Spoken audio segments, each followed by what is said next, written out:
Hola, ¿cómo están? Bienvenidos a una nueva visión semanal de los mercados internacionales en donde hablaremos del comportamiento de las bolsas, qué podemos esperar y preguntas y respuestas. Pero antes, invitarlos a la segunda edición del Plan para Crear Patrimonio, que comienza precisamente esta semana, el 8 de mayo hasta el 28 de mayo, en donde hablaremos de todo lo que tiene que ver con inversiones, planificación, construcción patrimonial, inversión inmobiliaria, etcétera. Todo de manera comprimida en un espacio de tiempo de menos de un mes, grupo de WhatsApp y muchas cosas que funcionaron muy bien en la primera edición y por eso la estamos repitiendo en esta segunda edición. La última semana tuvimos un buen desempeño para los principales índices norteamericanos, Dow Jones subiendo un 1,1%, cercano a lo que hizo el Nasdaq subiendo un 1%, el Standard & Poor's 500 subiendo un 0,6%. El índice VIX se sigue desplomando al igual que la semana pasada, cayendo un 5,5%.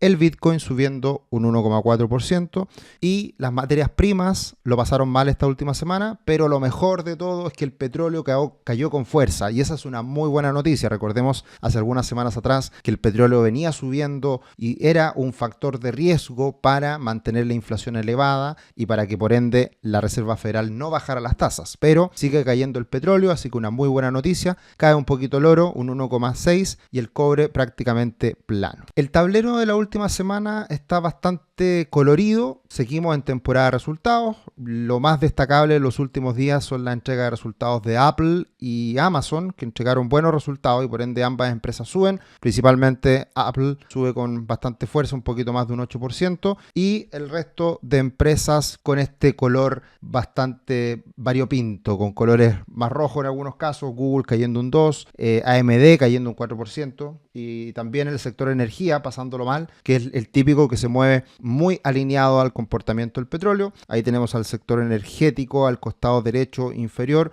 todo rojo por la caída del petróleo. Y lo más relevante esta última semana fue la decisión de tasas por parte de la Reserva Federal. Muchas veces, después de las declaraciones que uno conoce del presidente de la Reserva Federal, del comunicado, de todo lo que uno observa en este tipo de reuniones, lo que llama la atención es cómo el mercado estaba ponderando precisamente esta reunión. Y muchos incluso tenían el temor de que la Reserva Federal pudiera decir que eventualmente podía subir las tasas en el futuro. Eso lo descartó prácticamente por completo Jerome Powell y la verdad que el mercado queda después de esta reunión, después de esta decisión de tasas, con la sensación, el mercado valora que es muy probable que en lo que queda del año viniera una baja de tasa. Pero tuvimos noticias económicas muy importantes a lo largo de la semana, en donde además de la decisión de tasas, tuvimos el PMI manufacturero, que quedó bajo 50 puntos, ya era un indicador que venía algo débil, y de todas formas las manufacturas hoy día no son tan importantes en Estados Unidos, pero de todas formas es un indicador muy antiguo que siempre se mira. Quedó en zona de contracción en 49,2 puntos respecto a los 50 esperados.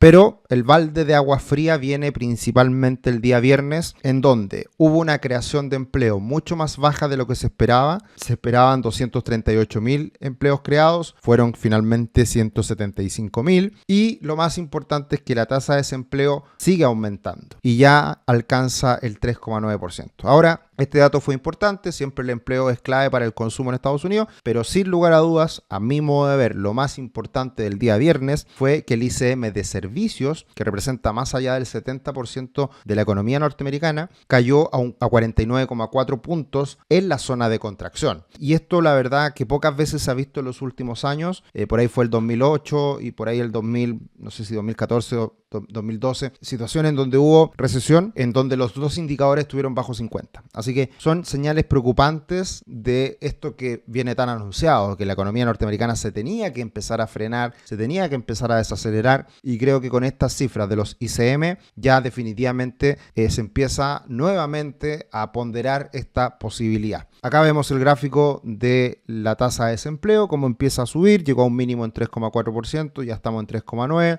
Históricamente, cuando la tasa de desempleo empieza a subir, también antecede muchas veces escenarios recesivos. Así que por eso también es una señal a tener muy presente. Voy a voy a ir más adelante y después voy a retroceder porque yo creo que por orden es bueno detenerme en lo que son las expectativas de tasas. Ya que atrás la decisión de tasas de mayo, pasamos a la de junio, que de todas formas sigue siendo una alta probabilidad de mantención de tasas. Luego nos pasamos a la de julio, en donde hay un porcentaje, un 32,5% que baje las tasas en junio, pero de todas formas lo más importante, creo yo, es que hacia los próximos meses y principalmente septiembre y diciembre hay mayores probabilidades hoy día de baja de tasa. Eso yo creo que es el dato relevante después del día viernes con estos dos datos, tanto empleo como ICM de servicios, que salieron malos en Estados Unidos. De pasar de una bajada de tasas este año, volvemos a la posibilidad de dos bajadas de tasas para el año 2024. Así que por ese motivo cayó de manera muy significativa la tasa del bono del tesoro de 10 años en Estados Unidos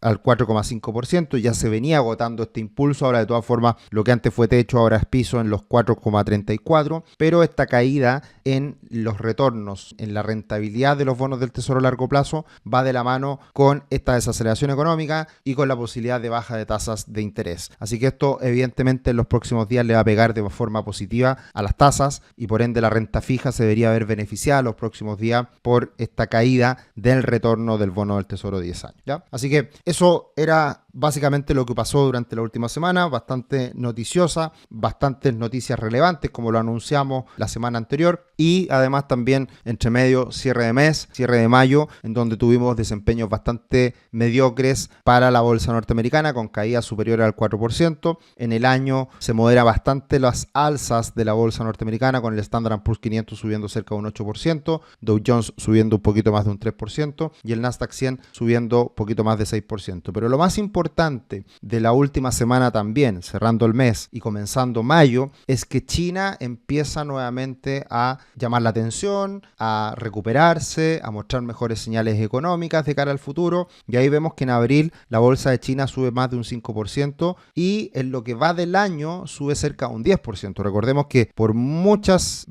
meses que mirábamos esta tabla, China siempre era el alumno más desventajado de la clase y venía muy retrasado, muy rezagado, así que cuando veamos la visión semanal nacional, ahí podemos ver la relación que existe precisamente entre China, este repunte, el cobre y también lo que puede ocurrir de cara al futuro para la bolsa chilena. Así que buenas noticias respecto a China con el repunte y dejando atrás un mes de abril muy, muy débil, pero de todas formas en el año con retornos positivos. Y en ese sentido, mirando el Standard & Poor's 500, tenemos que sigue recuperándose. Evidentemente, estas posibilidades de más bajas de tasa en el año generó el impulso de la bolsa norteamericana, que fue a buscar máximos recientes y tiene una gran resistencia hoy día en los 5.200 puntos aproximadamente. Ese es el techo clave que si lo respeta y podría seguir esta fase correctiva que hemos anunciado ya hace algunas semanas, la que estamos viviendo en la bolsa norteamericana. Y como dato interesante también a adicionar en esta visión es que hemos hablado mucho del alza del oro y los máximos históricos y que los ETF no se habían visto más beneficiados por entradas de dinero a el ETF de oro. Pero ¿qué es lo que ha pasado con el oro? Ha estado subiendo de manera importante.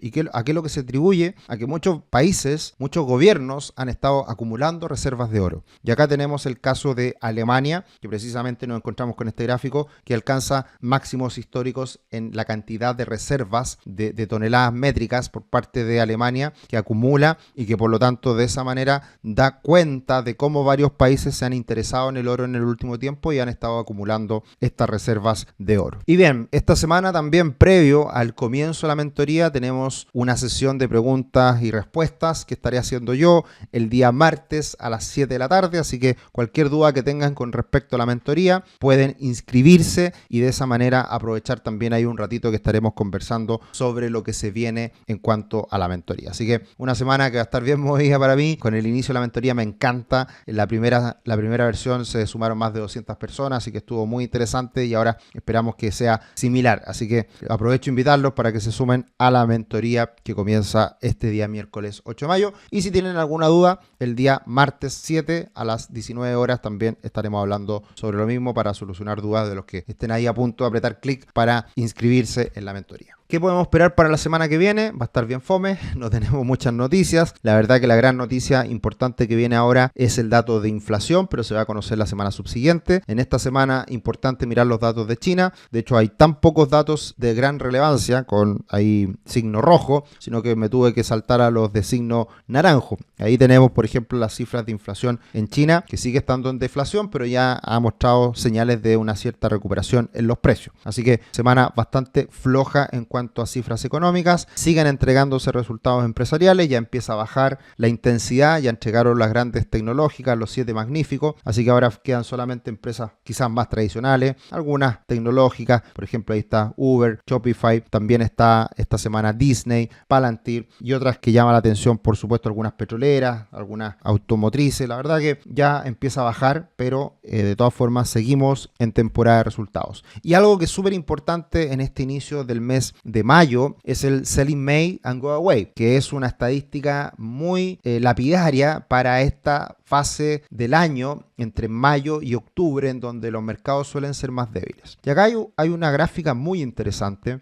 porque muestra cómo en 6 meses corridos se dan ciertos comportamientos en el mercado. Y evidentemente el mejor periodo del año es entre noviembre y abril, ¿ya? Que ahí tenemos un 76,7% de las ocurrencias con resultados positivos y un promedio de retorno del 7%. Y, por supuesto, el peor periodo de 6 meses es de mayo a octubre, en donde hay un 64% de periodos positivos, lo cual no es poco, porque suele ser la bolsa alcista en el largo plazo, así que por eso que hay una alta probabilidad también de que sea alcista este semestre corrido, y con un retorno de todas formas menor, que es del 1,7%. Entonces suele ser un periodo de tiempo de vacación en Estados Unidos y de mayor tranquilidad para la bolsa, pero eso no está del todo cerrado, hay que ver qué es lo que pasa. Y en concreto, cuando estamos en año electoral, desde el año 1950 a la fecha, podemos ver que de todas formas el comportamiento de mayo no es muy favorable, siendo el noveno mes del año, no es el peor, no es el 12, es el noveno, pero igual está en la parte baja de la tabla y con retornos muy mediocres. Así que mayo es un mes bastante flojo para la bolsa, también en año electoral. Así que a tenerlo en cuenta, porque estamos precisamente en este rango de tiempo, como lo hemos visto en semanas anteriores, abril, mayo, junio, que podría estar más floja la bolsa en el corto plazo. Y en cuanto a comentarios, preguntas, respuestas, muchas gracias Silva Lagos, muchas gracias Roberto, Comercial Hidalgo ahí siempre presente, gracias siempre por tus comentarios. Giovanni, ¿cómo estamos pasando un invierno en el Standard & Poor's 500 y el dólar tiene expectativa a la baja? ¿Sería buena idea vender parcialmente ahora a la espera de comprar después con un dólar y una bolsa más barata? Ese es el market timing que uno siempre trata de buscar y hacer de manera lo más eficiente posible, pero es difícil, o sea, y menos nosotros vamos a dar una sugerencia en esa